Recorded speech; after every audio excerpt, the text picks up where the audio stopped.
ብዙ ሰው ስኬትን ይመኛል፣ ጥቂቶቹ ግን ይገነቡታል። ዛሬ ኢትዮጵያ ውስጥ በየመንገዱ፣ በየካፌው፣ በየቤቱ የምንሰማው ትልቁ ወሬ አልተመቸኝም፣ ኑሮ ተወደደ ወይም ጊዜው ከባድ ነው የሚል ነው። ግን እውነታው ይህ ነው። ታሪክ የሚቀየረው ምቹ ጊዜ ሲመጣ ሳይሆን ምቹ ያልሆነውን ጊዜ በጠንካራ ማንነት ስትጋፈጠው ነው። ምጡቅ መሆን ማለት ከሌላው የተለየ አእምሮ መያዝ ማለት አይደለም። የሰነፈውን ማንነትህን በየቀኑ ማሸነፍ ማለት ነው። ዛሬ ይህንን ቪዲዮ እስከ መጨረሻው ካየኸው ለስኬት ምጡቅ የሆነ ተነሳሽነት እንዲኖርህ ምን ማድረግ እንዳለብህ የምነግርህ ይሆናል። አንደኛው ተነሳሽነት አሁን መጀመር ነው። ነገ የተሻለ ነገር ይመጣል ብለህ አትጠብቅ። ነገ የሚባል ቀን የለም። ያለህ ዛሬ ቀን ብቻ ነው። ብዙዎቻችን ሁኔታዎች ሲመቻቹ፣ ገንዘብ ሳገኝ ወይንም እውቀት ሲኖረኝ ይጀምራለሁ እንላለን። እውነታው ግን ሁኔታዎች 100% የሚመቻቹበት ቀን በጭራሽ አይመጣም። መፍትሄውም ካለህበት ሁኔታ፣ ካለህ እውቀትና ካለህ ጥቂት መሳሪያ ተነስተ መጀመር ነው። ጉለቶች የሚሞሉት በመንገድ ላይ እንጂ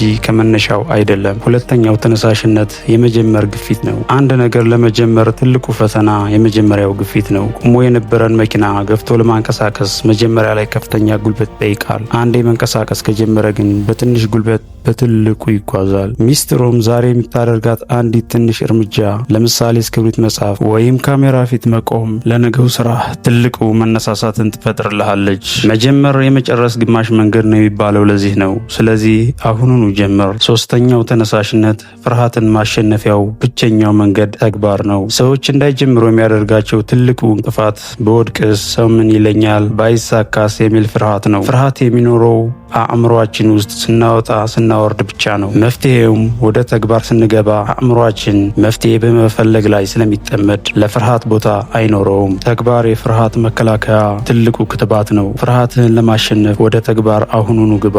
አራተኛው ተነሳሽነት የጊዜን ዋጋ መረዳት ነው። በኋላ ሰራዋለሁ የሚለውን ሰንካላ ምክንያት ብዙዎቻችንን ህልም ቀባሪ ነው። ዛሬ ያልጀመርከው ነገር ከአንድ ዓመት በኋላ ያኔ በጀመርኩ ኑሮ ብለህ እንድትቆጭ ያደርግሃል። መፍትሄውም ዛሬ ላይ የምታያቸው ትልልቅ ዩቲዩበሮች ወይም ስኬታማ ሰዎች ልዩ የሚያደርጋቸው ጎበዝ መሆናቸው ብቻ ሳይሆን ሌሎች ሲያቅዱ እነሱ መጀመራቸው ነው። ስለዚህ ለስኬትህ አሁኑኑ ጀምር። አሁን መጀመር ማለት ፍጹም ሆኖ መገኘት ማለት አይደለም። ይልቁንም እየተሳሳቱ ለመማርና እየተማሩ ለማድረግ ራስን ለጉዞ ማዘጋጀት ማለት ነው። ዛሬ ለተመልካቾቼ ትልቁ ማስተላለፍ እንፈልገው መልእክት ከምታስበው በላይ ዝግጁ ነህ፣ አሁኑ ጀምር የሚል ነው። ስለዚህ ለስኬትህ አሁኑ ጀምር ወዳጄ። የዛሬው ቆይታችን በዚህ አበቃ።